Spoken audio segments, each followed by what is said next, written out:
Welcome to this episode of Coach's Corner, where we tackle one of the most common challenges we all face: procrastination.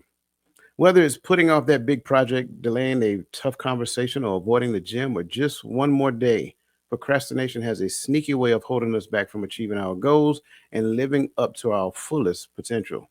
But here's the thing: procrastination isn't about laziness or willpower. It's deeper than that. Research shows that procrastination is often tied to our emotions, things like fear, anxiety, and even perfectionism. It's not just about avoiding tasks, it's about avoiding the feelings those tasks brings up. In today's episode, we're going to break it all down. We'll explore why we procrastinate and the triggers behind it, how to shift from avoidance to action using proven strategies and practical tools to help you stay motivated, focused, and productive. This isn't just about understanding procrastination, it's about conquering it. By the end of this episode, you'll have the toolkit of strategies to help you take control of your time, make progress on your goals, and feel good about the steps that you're taking towards your future. So, whether you're someone who struggles with procrastination daily or just wants to learn how to be more productive, this episode is for you. So, let's dive in and discover how to stop procrastinating and start achieving. So that being said, brother, we kind of started into it, and I kind of want to, get after it because I touched on it just a little bit just now, right? So, in your own words, how would you describe procrastination? Man, ain't that what I just asked you, man? All right, so here's I'm gonna start with this. I'm gonna start with the question that I asked Shale earlier. What I would do sometimes, I have a whole list. I got pages and pages of to do and things that I need to do around the house, on a computer, organize, put up bookshelf, you name it, it's on my list. And what I would do sometimes, if I don't want to do a certain task, I would just, you know what, I'll kind of shift that joke over here, or shift something down here. I've been having a video that I need to edit for Coach's Corner for about 8 days, right? But I found a whole bunch of other things that I've been productive at, right? Because I know that I have time to edit that video. So my question was to her was, is that procrastination? So now back to this question, how would you describe procrastination? I can simply say it's putting off things. Mm, and then I stopped right there. I know it's putting off things, but why are you putting off the things? Is it to be more productive in another area? Is it to avoid? Boom, that's it. So, how would you describe procrastination? That's it right there. Putting off something to avoid something. So, putting it off to avoid something. What that something is, let's find out. I think we dig into it, we're going to figure it out. But I think after talking through it, how I describe procrastination, it would be putting things off to avoid something. Absolutely. Absolutely. I agree with that 100%. I will simply say it like this because I think everybody who's been on Coach's Corner and listened to us talk more than one time, you know the thing I do not like doing. And if you already know, put in the chat. What is the thing I don't like? If you bring it up, like I start twitching and get the hives. And if we're on the phone, I'm gonna tell you I don't want to talk about that and all of that other great stuff. It's one thing I hate, and I really despise it. I hate the concept of it. Like if you ever talk to me about it, I'll start telling you how flawed it is and how all of these other great things. So if you know me, you know I despise taxes. I hate taxes, right? And love languages. That too. Right? That's so. So either one of those is the right answer. But the tax thing is numero uno. That's number one. That's at the top of the heap. And what we do, and I know I'm not the only person who falls in this category. So because we despise taxes, and generally those people who despise taxes, we already know we're not getting a tax return. Just call them spade a spade, right? So because we don't like it, that's the word. Because I don't like it, then what ends up happening is that I keep punting it down the road and I get to it. I get to it.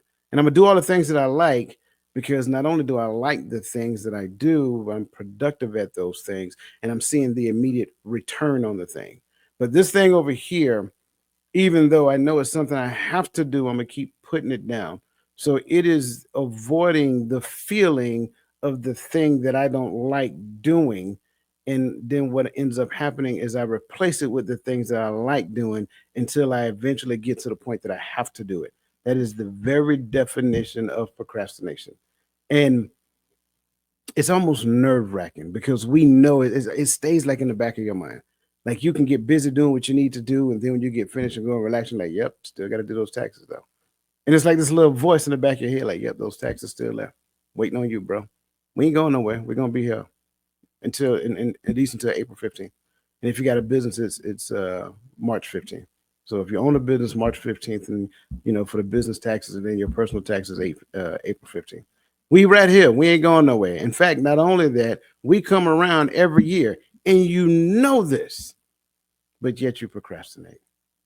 And I think it has to center around the unwanted feeling of doing the thing that you don't like, because there's something about the thing that you don't like that it makes you feel less valued. I'll say it that way, right? And I know I'm going to the extreme because, again, I know I'm not going to get a tax return. So why do I need to do it, right? But Mm-hmm. again, I do my taxes to such a degree that I don't necessarily want to return. I want to break even. But because of the change that took place about what 5 years ago, that break even thing ain't break even no more. So now you got to kind of like move the pieces and the widgets around and try this and try that and all kind of other stuff. So those are the things that I procrastinated. I procrastinated these things simply because of the notion of what I know about it. How how I don't want to say unrealistic. It is realistic because it actually happens. But and I really hate using the term unfair, but this system is a very flawed system, and you don't necessarily know this is flawed until you get older because you're conditioned to participate in the system. And then when you become wise enough, you're like, wait a minute, why does that make sense? So it's like those things. So do I want to do it? No, I don't. And I'm going to that extreme to explain the procrastination that I have with it. Because listen, I knew January 1st was coming. I have Mm-hmm. not lifted one finger yet to start the process. It's not like I didn't know I needed to do it. It's not that I don't know the results of not doing it. It's just that I don't like doing it. I don't like anything about it. Now and I'm not saying that you feel the same way about editing videos, but if Mm-hmm. you guys out in the sphere, if you guys know anything about editing videos, it is a arduous process at Mm-hmm. times. And so what you'll see sometimes, you'll see some little little glitches in the matrix, because it's like, man, we get to the point like, you know what, I'm done, and that's it. Yeah. I'm just telling you. I'm just saying what I'm saying. I'm rambling, but I just want people to Yeah. really understand procrastination.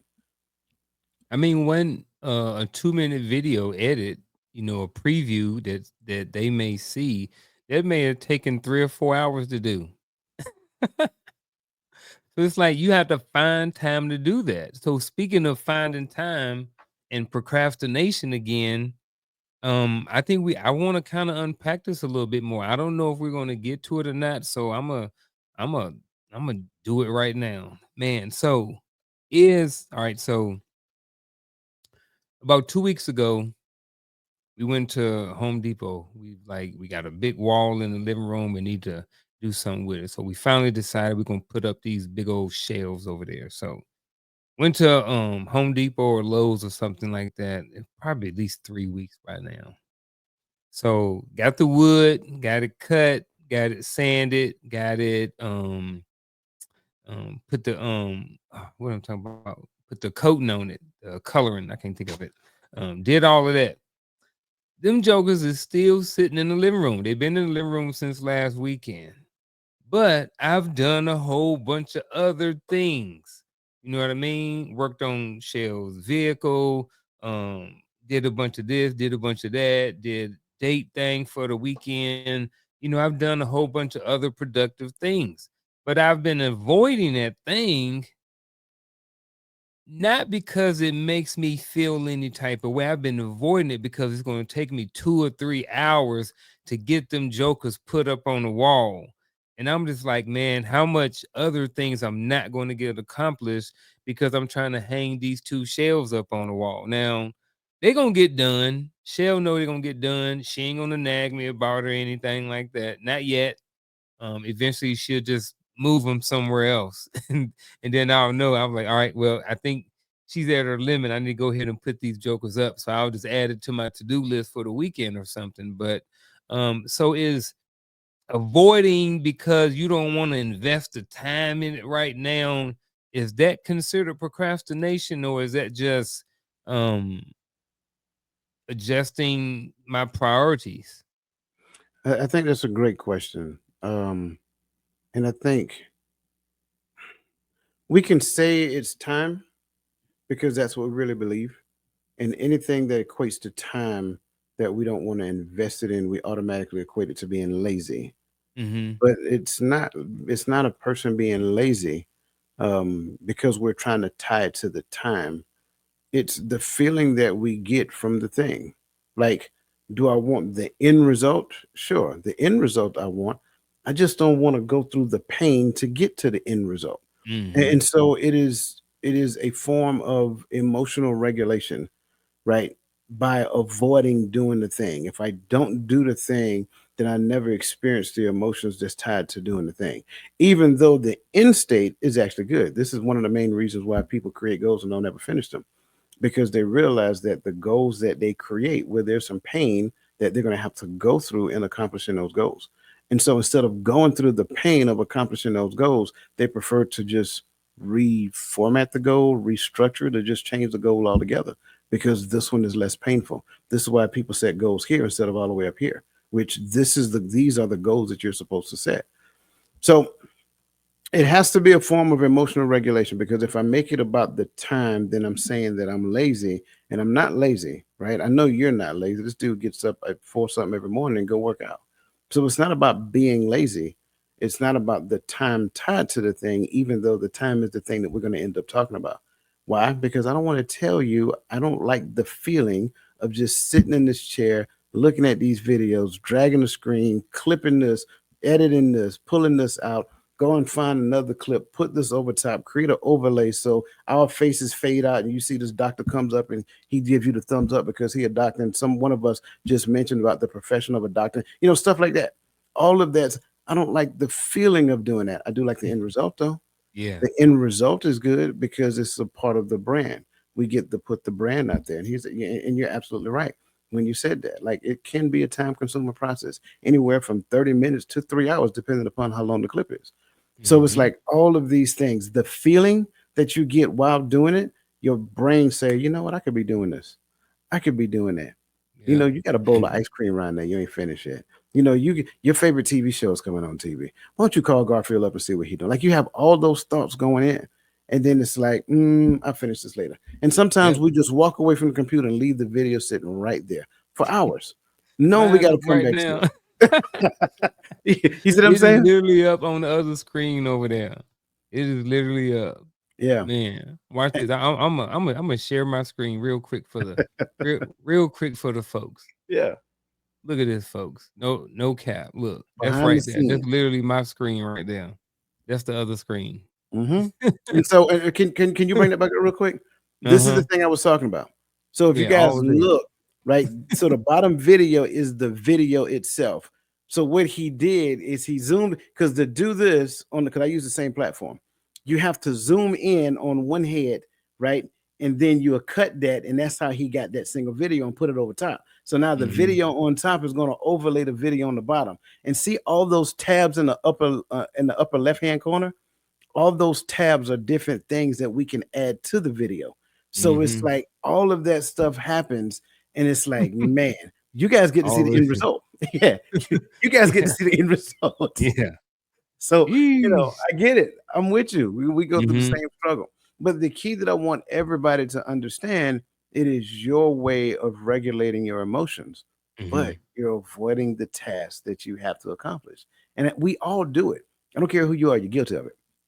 It's only two types of people: the one who admit Mm-hmm. that they are, and the one who's going to tell one who's going to tell a falsehood about whether or not they actually do it. So Yeah. I think it's important. for us to kind of dig in. I'll put you on the spot for a second. In fact, not do it first. I'm gonna No, put I'm me on the ready. spot. Well, I'm gonna do it first. I don't care All about right. these taxes. I talk about these taxes all day long. Say What less. emotions or thoughts come up for you when you procrastinate? When I think about taxes, I think about the tax bracket that I'm in, right? And how much I get like punched in the face. Those are I'm just being completely transparent. So it's almost as though if you do better for yourself, it's a punishment for doing better for yourself. And not just that, I also have a retirement check from the army that get taxed heavier. So it's almost like I have to volunteer to give away money every month just so that I don't end up upside down when it comes down to taxes because they didn't tax that enough. So now you take the army retirement, then you got the job, right? And then you got the other stuff that I do as well. And all of that comes together. So I got to do a Schedule K over here, and I got to do that, the business tax, and that has to be submitted because I'm an employee of my own business, right? So now I have to have all of that done. W 2 from the work. I get my retirement statement. Then I also get the what is it? The insurance statement that you got to file. So all of that stuff comes together, and any itemizations that I got to go along with it, then I got to file. So I got to do it twice. I got to do the business one month and then I turn around and do the personal another month. So I don't like feeling as though being successful is a punishment. I really hate that. It's almost like you found a way to, and I'm just using this as an example. You found a way to not live check to check, but you're going to get punished because you found a way to not live check to check. But yet, and this is more of a flaw of the system and how I feel about it. I'm just being transparent. But yet, it's like other people, and I'm doing this for a reason. Other people pay no taxes whatsoever and make 100 times what I make a month. What I make in a year, they make in a month. Pay no taxes because of all of the different tax advantages, shelters, whatever the case may be. I'm not faulting them. They just understand how the laws work. But for us, it's like if you don't live in a place to where you're tax exempt and all these other things working in your favor, and I get it. I understand why certain people don't want to do a side hustle, a business, or whatever the case may be, because it's almost like a punishment for wanting to do better for yourself. So those are the emotions that I go through every tax season. And it's sometimes like I have to, it's almost like, how can I say it? It's almost like drowning yourself in alcohol so you don't feel the pain, if that makes sense. Like I have to mentally do that. I have to become a sociopath just to do taxes. I have to not care about what it is that I am learning in the process of doing taxes so that at the end of the day, I have no feelings about it. It is what it is. No, this is my life I'm talking about. So that's why I can use that as an example and really don't care what anybody think about it because at the end of the day, we all pay taxes. And if you're not concerned, at least that much, if you're not concerned that middle class people are the heaviest taxed, then I ask you the question, what is it that you're looking at? I'm not trying to turn this into a political show. I'm just talking about procrastination. So every person in them, every middle class person should be consciously aware of what the tax system really is all about. And that's my story. Well, I like your story. I liked about the taxes. I definitely understand. Um, Oh, I know you get understand. it. I get it. um, and some don't, and that's okay. One, what emotional thought come up for me when I procrastinate is guilt. And I think when you are a person who try to hold yourself accountable to things and be an example, that comes with some pressure, and sometimes is it self-induced? Yes, but I think that's good pressure to want to be an example for people who think you are an example anyway, or to be a leader that the people think you are. Like if people think you're a good leader, then actually be that good leader. And sometimes that comes with pressure because when you people see you as a good leader, a lot of times they see you as not imperfect, but as someone who doesn't make a lot of mistakes. You know what I mean? And but what they're looking at is the finished product. They're not really looking at the journey. I do Hmm. have a question because you said guilt, and I'm glad you said that. Um, for me, guilt happens after I pass the 15th. After I go beyond March 15th and April 15th, that's when the guilt kicks in. Hmm. I know you use the example of video editing. Where does Hmm. that guilt kick in? For me, is while I'm procrastinating, doing Okay. the procrastination process. Like when I'm supposed to be up in the morning and I'm laying in the bed, I'm thinking about, man, I don't want to get up. I'm just gonna put it off to later. And then all right, I'm gonna work out this afternoon. But the whole day I'm feeling guilty, like I let myself down. Like, bruh, you talk about consistency. You ain't worked out in 2 days. You over here posting this stuff on consistency fitness 365. You over here yapping to these people on Tuesday and Friday nights. However, comma, you procrastinating about some stuff. You said you was going to do this, you hadn't done it yet. So it's that guilt, like, bro, you ain't holding up your end of the bargain. So maybe guilt is not the right word. Whatever that word is that I'm feeling right now, that's what that is. And it's like I don't like it, but sometimes that beast get a hold of me and I might stay procrastinating about something for a couple of days. And that's just being honest. You know what I mean? And I was telling Shell that I think that's what happens sometimes is people procrastinate, they put off to eventually they put off going to the gym, they put off eating healthy, they put off these things for so long that that procrastination turns into a habit, which turns into a lifestyle, which eventually leads them in a place where they may not want to be. So for me, I get that guilt sometimes when while I'm in the journey of the procrastination. When I'm at work and I knew I should have went to the gym and I'm thinking about I'm working out this afternoon, but yeah, I'm feeling guilty because I didn't work out. Yeah. Here's what I like about your response. Notice my response, everybody. Notice my response was based upon a law that's imposed on us. His response is based upon the law that he imposed on himself. So that's why I like the variances in the responses, because when we set a standard for ourselves, when we now violate our own standard, you will Mm, feel guilty because it's my standard. I established this. I'm not doing the standard that I established. Now I'm feeling guilty because I'm now avoiding the standard that I established for myself. So that's why I asked the question about guilt, because for me, the law that was imposed upon me, I feel guilty after I violate the law. mhm. You and I can relate Yeah, I because get it. trust me, I go through the same thing with video editing too. Like right now, I got a Mhm. Bible study video I got to edit, and I have not done it yet, and I know I got to do it. So it's I was thinking about that earlier. So I downloaded the video right before we started this, and I go edit the video when we're done. So Yeah. when you have standards that you impose on yourself, there's a different level of guilt that you feel, Mhm. and it happens earlier than because there is no violation period, right? The violation period was the thing that you established. It's not like I got to have this done by then. Well, it's not that I start feeling guilty once I pass this by then. No, it's me knowing that by then it's coming up.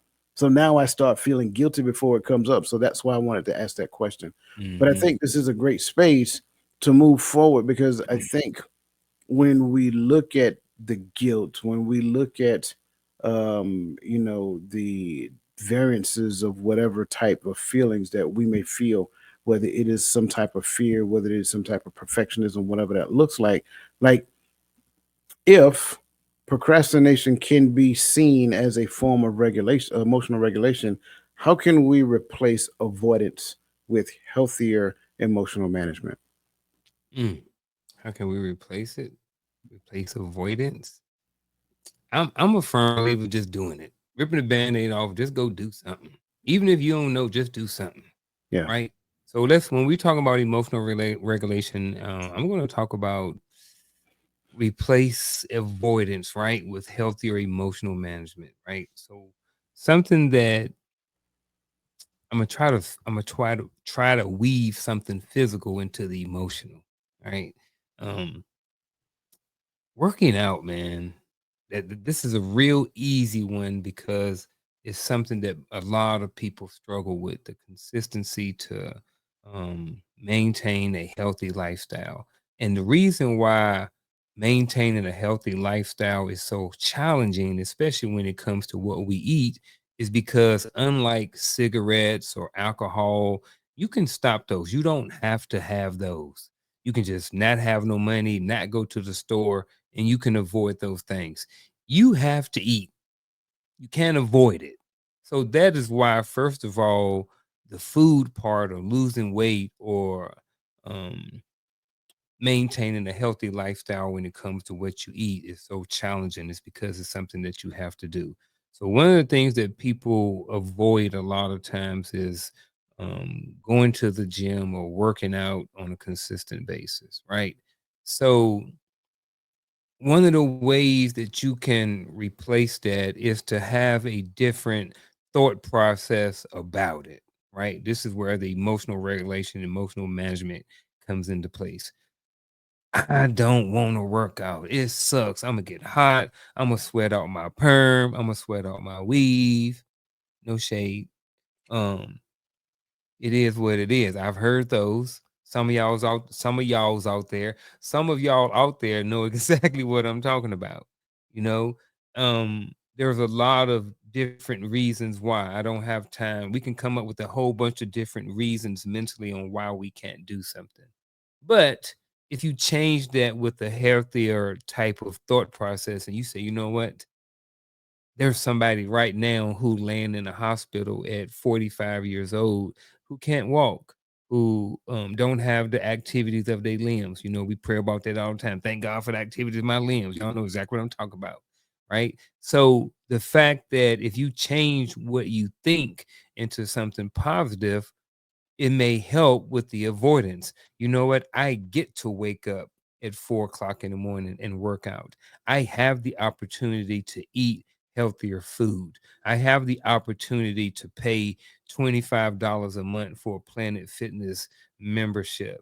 You know, I have the opportunity to use my hands to type in some workouts on YouTube to get what I want in order to do these. So I think that if you replace that with healthier things, healthier thoughts, I think that can be very fulfilling. And I think that can help with your overall emotional management when it comes to replacing those avoidance things. Maybe I say that wrong. No, I like that. I like that. I'm gonna take a page off your book, and it can be used anywhere. I know a lot of time we find comfort in doing the things that, I mean, for the lack of better terms, make us comfortable. Call them creature Hmm. comforts, right? So we find comfort in sitting on our couch and changing the channels and Yeah, getting man. a little snack and snuggling up with your favorite boo thing or your dog or whatever that looks like, right? Get off the couch. Hmm. If you take that one step, get off the couch, view that as a win. I Yeah. think that's the beginning. Like, I think we don't give ourselves enough credit for taking one step in the right direction. Give yourself credit for getting off the couch. Get off the couch. That's all you got to do. It Hmm. doesn't matter. And I know what we spoke about specific things that we avoid, but getting off the couch gets you one step closer to doing that thing, right? Whether it's, the thing you want to do or the thing you don't want to do, eventually, I believe you will prioritize that thing you don't want to do to get it off your plate. So make it a habit to get off the couch. Like when you sit on that couch, and I'm not saying don't sit on your couch, I'm not saying make the couch the no fly zone, right? When you sit on that couch, you should be confident that you've done everything that you needed to do for that day. Like you should feel confident in the things that you've accomplished that day. Like have what I tend to call, and I'm gonna change the word a little bit, compassionate self discipline, right? Give yourself some compassion for doing something in a disciplined fashion. That's why I say get off the couch. That's the start. Then consider, what do I need to do in the midst of getting off the couch? Now, this is what I do. I'll be honest with you. Guilty party speaketh. I will sit on the couch and I lean back. Soon as I lean back, it hits my mind. You got to do this. And I'd be like, ah, and I lean forward and get off the couch. Because if it came to my mind at that particular point in time, then I need to do it as soon as I need to do it. So, what better time than now, at least to get the process started? I don't have to complete it right now. I just need to get it started right now. Like Unc just showed you a video he didn't complete yet, but he got it started. That's a win. And if we look at those things, go, I use your gym reference. If you're saying you're going to go to the gym, get off the couch, get out the bed. You know what I'm saying? That's a win, and you haven't even made it to the gym yet. Give yourself some credit for moving in the right direction. Now, when you get to the gym, the clock restarts, right? Because now you got these things. I can put forth some effort. I can give, you know, I can put forth minimal effort. I can put forth some effort. I can put forth max effort. The question is, what type of return you want on your investment? So if you go into the gym with the mindset of the return on your investment, that now tells you what you need to invest. I think a lot of times, and I mean, I'm telling you this simply because I used to be a gym rat. That was my thing. I had this thing. If I did not feel sore after the gym, I didn't do nothing. That was my motto. So that means the next time I go to the gym, I need to crank it all the way up. Crank All it up. gas, all gas, no brakes. And that's how I did it. Now I'm not telling you to go to that extreme, especially if you're just beginning, but do something and give yourself credit for something. Then measure the something that you're doing so that you can get the return on your investment. Yeah, man. Facts. And I was speaking his language. I was speaking his language, so he was getting a little. He want to go running right now, y'all. I'm trying to tell you. I man, bro, I'm ready. I just bought a row machine. Did you really? I ain't been able to get on it yet though, man. See, get off the couch. Busy. Get off the couch. Bro, get and, off the couch. Say and- less. Say right. less. And I'm joking about that because I've been looking at a row machine myself.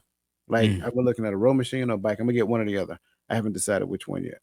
But both. go both.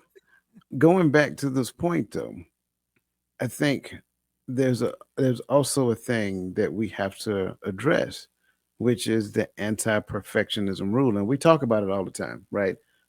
Perfection is not a thing, but progress is the key. Uh-oh.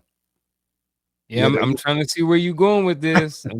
I'm waiting on the question. perfection is not a thing, but progress is the key. That's the anti-perfectionism rule. So, how does aiming for progress instead of perfection change the way that you approach challenging tasks? Um,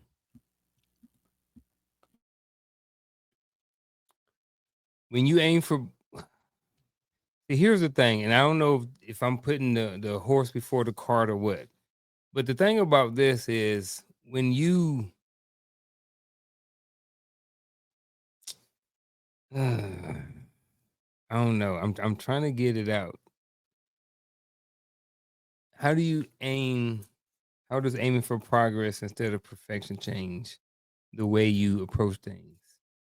When you aim for progress, you focused on the journey.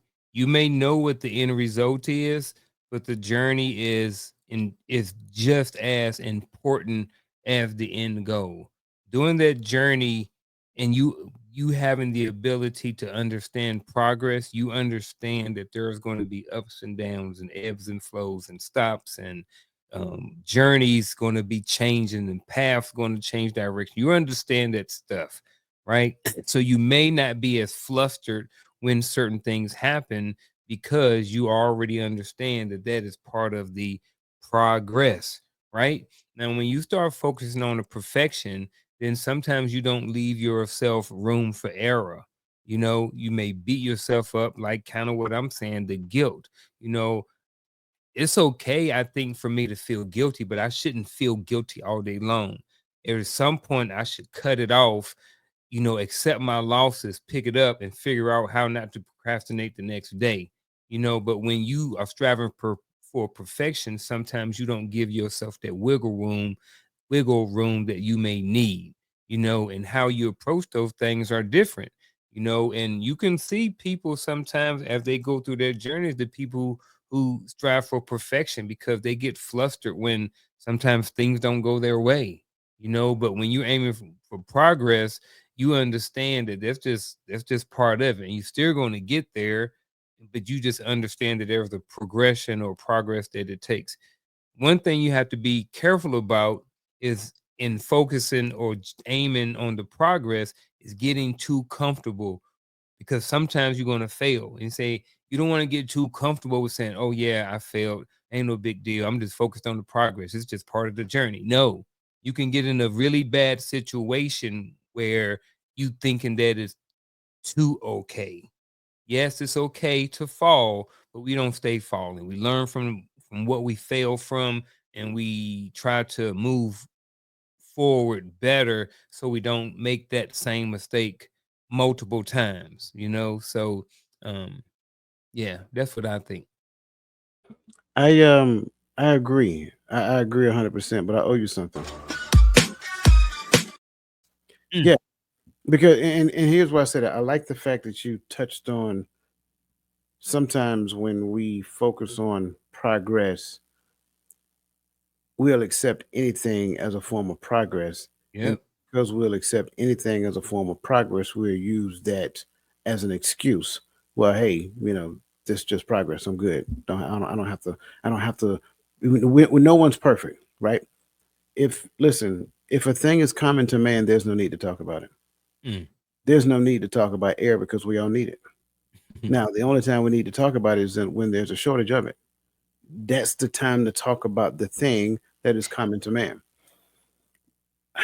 Perfectionists, they I think it hits them a couple of ways. First and foremost, a lot of perfectionists struggle with paralysis by analysis. So they're desiring to be so perfect that they're overanalyze, and then they reanalyze, and then they go back and analyze what they've already analyzed, and then they may ask somebody else to do. They see this, do you see the same thing I'm saying? Like I'm so they never get started. And so when they eventually get started, they have literally chewed up so much time that now they're in a crunch time.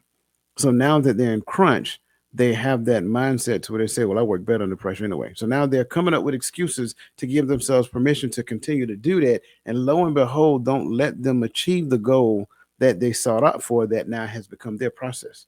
So they start off with paralysis by analysis, and then they eat up so much time analyzing that when they get started, they put themselves in such a compromising situation that they're literally redlining all the way through to the finish line. That's not good, right? Or the other side of it is that you're so self-critical in every phase of the thing that you're consciously in a space of anxiety because you're desiring to be perfect. But that's why I said get off the couch.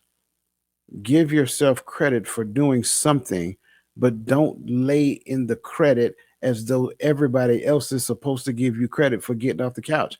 I'm not going to give you credit for getting off the couch. Give yourself credit for getting off the couch. I'm going to give you credit for what you do after you get off the couch. That's the thing. Getting off the like there are certain things that you have to give yourself credit for. There are certain things that other people are supposed to give you credit for. People give you credit for results. You give yourself credit for the progress. I'm not going to like, I would tell you it's the progress that's important.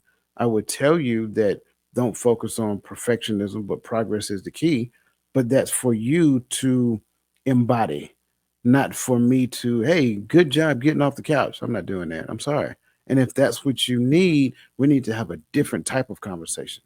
So that's the thing I'm saying. Like, aim for progress internally, embody it, right? Give yourself credit and then move on to the next. But don't look for praise for getting off the couch. And like you just said, too many times what other people really want to do is they want you to give them credit for getting off the couch. No, that's not my job. That's not my responsibility. That is called a basic human function. You should be able to go to the bathroom by yourself without me saying at the ripe young age of 50 years old, good job. No, I'm not doing that. You know what I'm saying? So we got to learn to do it for ourselves. And I think that's important when we start processing these things, because that brings in this notion called the dopamine hack. Now, y'all know every show we try to give y'all something good and something that you can take home, because I think it's important. We were talking about neuroplasticity a couple of weeks ago. Well, today we're talking about a neurotransmitter, which is called dopamine, which is a chemical messenger in the brain that plays a crucial role in various functions like motivation, pleasure, reward, and learning. A lot of times it's referred to as like the feel good medicine or feel good drug or whatever. But it kind of leans in the space of motivation and reward. It's like ultimately the carrot on the stick, right? And you guys seen, the carrot that hangs in front of the, whatever it is, rat, mouse, whatever, and he keep chasing the carrot, right? It's the feel good drug. The reason why he keep chasing the carrot, because he know when he get it, he get to eat it. So that's what dopamine is. So it is a natural thing within you that if you do a thing, you feel good. It's kind of like going back to, exercising and serotonin, right? That kicks in, that makes you feel good about self when you've accomplished the task of working out, working up a good sweat, and all of a sudden, like you think you'll be tired, you're tired from the exercise, but you really feel good about yourself. That's why the army does exercises in the morning. So if we can understand this dopamine hack, I can put myself in a position to where I feel good about self because I accomplished a thing. So now, how can you use your natural craving? I think I probably answered the question. I'm sorry. Craving for for dopamine to work with your brain instead of against it. My bad, man. No, you good. For me, it's doing things, doing positive and rewarding things that give you dopamine. So if I'm gonna step on some of y'all's toes, but you know it is okay because I done seen some of y'all feed on social media and they bad anyway. No, I'm just kidding. Ooh, he went. I ain't. But nah, right? So one of the biggest dopamine hits that people are getting right now is social media, and then more specifically, likes and shares and all of these different things, right? So when you post a video or thirst trap or whatever you decide to post up there, like you go back and you check, okay, well, how many people liked it? Oh, and then now you start getting in more detail. Oh, did the coach like it? Did Roland like it? Did Lisa Keys like it? Did Shell like it? You know what I mean? Who shared it? Start getting deep into it. But all of these things, when they pop and they give you these dopamine hits. So a lot of people spend a lot of time on social media getting those dopamine hits. So what if you was to replace those dopamine hits in social media with memories with your lady, with your man, right? You get that dopamine hit from, how she look when you give her some flowers, how he look when you give him something for Christmas beside a tie. You know what I mean? Like them dopamine hits, when he just surprised you with a back massage, or you just rub, or she just rub your feet, or you know what I mean, whatever it is that y'all do or whatever like this, or one of your homeboys just, you know you get a Christmas card from them or something like that. All of these things like that. If you replace some of those things in your life that are, I don't want to say they're negative, but I want to say that if we're talking about that natural craving, some of our natural cravings are just being around other people. You know what I mean? So that's why I used all of these relationship things, because I think naturally we crave and we want to be around other people. It's just when we're doing the social media, we're doing the same thing. We're just doing it versely. We're looking at this person, him and her, comparing our lives and all of these different things. So just create those interpersonal and those personal relationships and get your dopamine from there versus doing it other ways. And that's how I think we can use our natural craving for dopamine to work with our brain instead of against it. Can I do a little toe stomp too? Yeah, man. Because I'm Do I'm it. with you. I'm agreeing with you. Mm-hmm. Listen, dopamine is internal to you, Mm-hmm. but I should Yep. not use you to trigger my feel good. When I use you to trigger my feel good, that's called manipulation. It has to be like, instead of, and let's just say I use this for an example, Coach's Corner. I feel good when I get on Coach's Corner. I'm just gonna be honest with you. This is a good feeling for me. I enjoy hanging out with my brother C Square. I enjoy talking to all you guys in the YouTube sphere, Facebook sphere, and Instagram sphere. I enjoy that. Right? That's a dopamine rush for me. Right? But here's the thing. I also need to make sure that when I hit this button, I speak into this microphone, that I give you guys something worthwhile listening to. I also need to make sure that I show up in the space with my brother C Square. Like, could you imagine if I'm just a deadbeat, beat a bug on the rug, as he's doing most of the talking? All I'm doing is answering questions. I'm not even adding no value to the show. Like, he's not going to want to come back. So when we get to the place that we use other people to make us feel good, that's a very dangerous thing to do. Be that person that people want to be around. That's different, because if I spend time working on myself, bettering myself, becoming that person that people want to be around, now I'm not using you to make me feel good, right? Hopefully, you're not using me to make you feel good. But what we're doing is we should feel good about ourselves, because we are attracting one another, because we've done the necessary work, and we don't have to manipulate each other in the midst of it. That's like saying, I'm gonna go back to the reference, because it's used a lot when talking about dopamine. Well, I got to go to the gym. I got to exercise. I had a personal trainer. That's my personal trainer. Let me use him as an example. So he's my personal trainer. I got to work out. I got to go to the gym. But could you imagine if he was my personal trainer and I go to the gym every day? Like, he's like, "Hey man, what's going on? How you doing today?" "Oh, I'm okay." "Okay, man, you got to get your energy up, man. We got to get motivated. We got to get going." "Oh, it's a Monday." Like, it's a drag. Like, if I was him, I'd be like, "Look, man, I need to get your money back. Like, I can't do this. I can't do this." So that's the thing that I'm saying. When it comes down to dopamine, you can do it within yourself. You can put your own carrot on the stick and put it in front of you, and then pursue the goals that you want to achieve one step at a time, starting with getting off the couch, and then celebrate, move forward, do this other thing, celebrate, move forward, do this other thing, celebrate. Like, if the celebration becomes the thing that you're chasing, the carrot on the stick, then you're naturally going to move forward. And if you do that, then that will prevent you from being stagnant. However, I also believe that we move forward, and we move forward based upon the things that we know that we'll be successful at. And I struggle with that, because I always wonder if we were to have a conversation with our future self. Like, I'm 51 years old. If I was to talk to 71-year-old me, I'm curious about what he would tell me. So, that said, C Square, if you could meet 69-year-old consistency coach, what advice would he give you about the choices you're making today?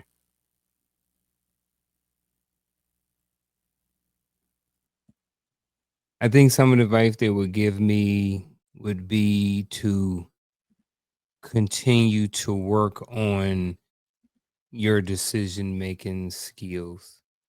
I think they would tell me to dig deeper and learn more about why we make the choices that we do. So I think for starters, that's where I would be at. I think that in both of those areas, the decisions that we make and the choices that we make are very important. The choices that we and you made are the reason why we're here. The choices that other people made is the reason why they're in jail or whatever situation they're in. So the decisions and the choices that we make are very important. And I also think what's ultimately and even more important is why we make the decisions that we do. Why did you and I chose to take the path we chose, and then why did others choose to take the path that they chose? Yeah. So I think that that's on a big scale level, but I think even in our day-to-day decision, because we didn't just get here with one decision. You know what I mean? We made a decision a long time ago to join the military. We both made a decision to get out, Hmm. right? And then we both made a decision to get back in. So, and then we made a whole bunch of decisions that led us up to right here. So ultimately, at the end of the day, the decision that we make in the short term will eventually affect the long term. So why we make the decisions is just as important as the decisions that we make. And for that reason, I think 71-year-old coach wouldn't give me advice. I think 71-year-old coach would actually coach me in that conversation Mm. because that's what he would ask me. Tell me why you're doing what you're doing right now. Tell me why you haven't done this thing yet, even though I know that you're having the thought to do that thing. Tell me why you haven't severed certain relationships that you already feel in your heart are asking you to sever them. Like it's certain things like that. Because like we start off the show, you made mention of there's certain things that you're changing, right? And I know for a fact that that would be one of the questions that he would ask me.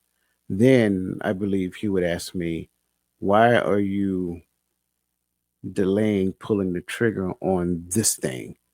Like, if you knew you could not fail, would you have done it already?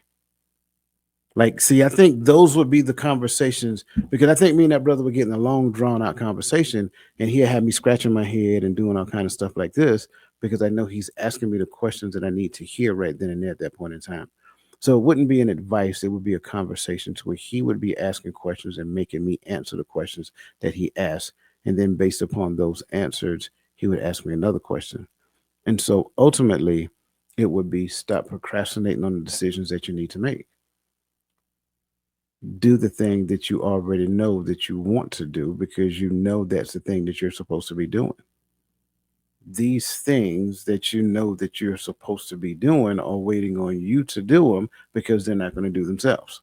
So it's like all of those things. And I find that to be interesting. And I love this question, by the way. I find it to be interesting because it really makes me think about the things that I know that I have been procrastinating with. So yeah, man, that's just it. I know we're at an hour and 5 minutes. Do we have a Mhm. time for a couple of true false? Yeah, they do a couple true false and maybe some actionable advice. Okay, there we go. All Yeah. right. So that said, we're gonna dive into the true false. We only got but three today. So we're gonna get after it. Procrastination is primarily a result of laziness and lack of willpower. True or false? True. True. True. True. And false. False. False. For some people, it is 100% laziness and lack of willpower for some people. For some people, they just avoiding it. So, pretty much if I was to answer it, I'd say false. The answer would be false. I'm really However, think I'm really thinking I about do that true believe. statement you made. Mhm. I mean, the answer is false, but I'm really thinking about the true statement Mhm. you made. Like some people are lazy. But Is it if that they're they lazy and they have a lack of willpower, is it they're procrastinating or is it just because they're just lazy and have a lack of willpower? see? That's what I was getting at. Like, if they're Mm, lazy and have a lack of willpower, did they ever make a commitment to the thing that they wanted to do? yeah. And see, that's where I would lean with that question. So, yeah, the answer to that one is Yeah. false. Yeah. Next, increasing dopamine levels in the brain can enhance motivation and help individuals overcome procrastination. True or false? I don't know. Sure, you That do. motivation word right there, man. That's where I got stuck at. Don't get stuck there. Increasing dopamine levels in the brain can enhance motivation. Can it? Yeah, I think so. Um, and it can help individuals overcome procrastination. I don't know really if motivation can really help you overcome procrastination. I think it may be short term.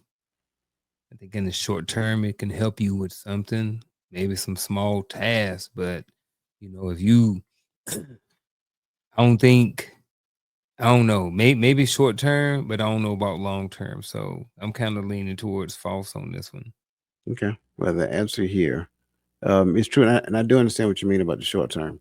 But the answer Hmm. is true, because at the end of the day, we're only looking for short term just to get the process started, right? And then we got to create another thing. Last one, true or false? Setting larger, long term goals is more effective in preventing procrastination than breaking tasks down into smaller, manageable goals. True or false? I'm gonna say false. I do think that there's some outliers. Hmm. I don't think that they're that common. Um, but I think for the most part, it's the other one. So this is the gray area for me. So the correct Yeah. answer, according to how it is written, is false. You're right. Hmm. However, I also say that, and I've been saying this for the longest, like you set long-term goals, but you must create the benchmarks and the milestones under that.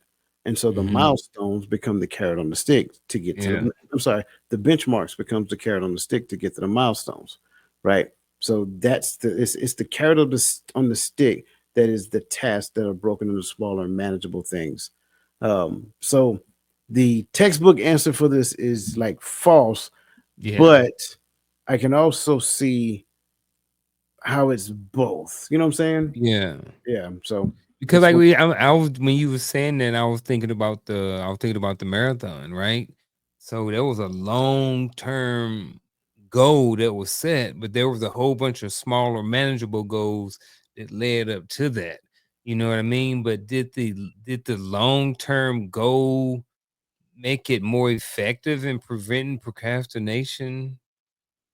I don't know. I don't think so. No, no, So and so and that's why I say the way it is written is false. yeah, But it's just one of those things. So listen, yeah. I know it's getting late, man. Greatly appreciate you guys staying here with us.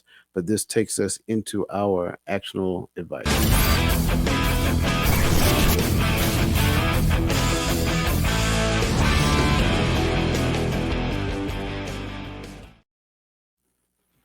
All right. Blow Who's me first? up.